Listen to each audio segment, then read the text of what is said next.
Hi. ഇന്നലെ ഞാനൊരു cinema കണ്ടു. ആ സിനിമ കണ്ടതിനപ്പോ എന്റെ മനസ്സിൽ ഭയങ്കര സംശയമായിരുന്നു, എന്തിനാണ് ഞാൻ ഈ സിനിമ കണ്ടത്. ആ സംശയം വെച്ചിരിക്കുമ്പോ ഞാൻ ബാക്കിലോട്ട് നോക്കിയപ്പോ എന്റെ ബാക്കിലുള്ള എല്ലാ ഓഡിയൻസും ഈ സെയിം സംശയം വെച്ചിട്ടുണ്ടായിരുന്നത്. അതുകൊണ്ടായിരിക്കും ചിലപ്പോ രാജേഷ് രവി ഈ സിനിമക്ക് സംശയം എന്ന് പേരിട്ടത്.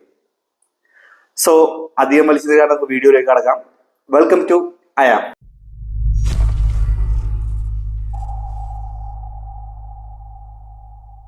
രാജേഷ് രവി സംവിധാനത്തിൽ ഷർഫുദ്ദീൻ, വിനയ് ഫോർട്ട് അഭിനയിച്ച സിനിമയാണ് സംശയം. ഈ സിനിമ കണ്ടിറങ്ങിയപ്പോൾ എന്റെ മനസ്സിലൊരു സംശയമായിരുന്നു, എന്തിനാണ് ഈ സിനിമ ഇത്രയും വലിച്ചു നീട്ടിയെന്നുള്ളത്.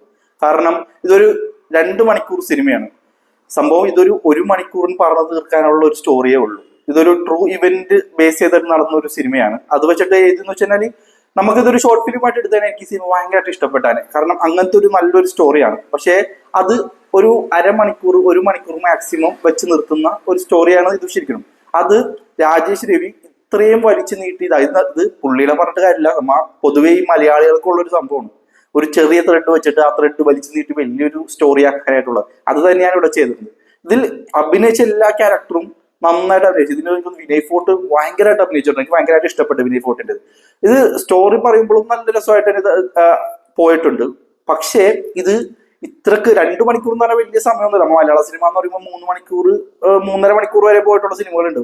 അത് വെച്ച് കമ്പയർ ചെയ്യുമ്പോൾ 2 മണിക്കൂർ കുഴപ്പമില്ല. പക്ഷെ ഈ സ്റ്റോറിക്ക് ഈ 2 മണിക്കൂർ ഭയങ്കര ലെങ്ത് ആണ്. നമുക്കൊരു ഫസ്റ്റ് ഹാഫിനെ കുറെയൊക്കെ അതിനപ്പോൾ ഭയങ്കരമായിട്ട് ബോറടിച്ചു. പിന്നെ ഇത്തിരിയെങ്കിലും എൻഗേജ്ഡ് ആയത് ലാസ്റ്റത്തെ ഒരു 20 മിനിറ്റ് ആ ഒരു സമയത്താണ് എനിക്ക് ഇത്തിരിയെങ്കിലും സിനിമ എൻഗേജ്ഡ് ആയിട്ട് തോന്നിയത്. പിന്നെ ഇതിൽ എടുത്തു പറയേണ്ട വേറൊരു പേരാണ് വിനയ് ഫോർട്ടിന്റെ വൈഫായിട്ട് അഭിനയിച്ച ലിജിമോൾ.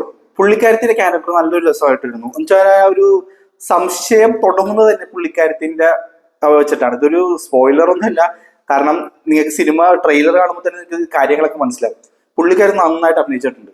പിന്നെ ഇതിന്റെ അകത്ത് വിനയ് ഫോർട്ടിന്റെ ഫാദറായിട്ട് അഭിനയിച്ച ഉണ്ണികൃഷ്ണൻ എന്ന് പറഞ്ഞ ആളുണ്ട്. പുള്ളി നിന്നും എന്നാത്താൻ കേസ് കൊടുക്കുന്ന സിനിമയിലെ ആ ജഡ്ജായിട്ട് അഭിനയിച്ച ആളാണ്. പുള്ളി ഇതിനെ നന്നായിട്ട് അഭിനയിച്ചിട്ടുണ്ട്. പുള്ളിയുടെ ക്യാരക്ടർ കാണുമ്പോൾ തന്നെ നമുക്ക് തോന്നും, നമുക്ക് തന്നെ കുറെ സംശയം തോന്നും ഇയാൾ എന്താണ് ക്യാരക്ടർ എന്നുള്ളത്. കാരണം അതൊരു സംശയമാണ്.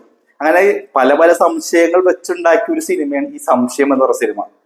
ഇതാണ് എന്റെ അഭിപ്രായം. ഇത് എനിക്കൊരു ബിലോ ആവറേജ് ആയിട്ടാണ് ഈ സിനിമ തോന്നിയേക്കുന്നത്. നിങ്ങൾക്ക് നിങ്ങൾ ഈ സിനിമ കണ്ടിട്ട് നിങ്ങളുടെ അഭിപ്രായം എന്താണെന്ന് ഞങ്ങൾ കമന്റ് ബോക്സിൽ പറയാം. വീഡിയോ കണ്ട് ഇഷ്ടപ്പെട്ടെങ്കിൽ ലൈക്ക് ആൻഡ് സബ്സ്ക്രൈബ്. ബൈ.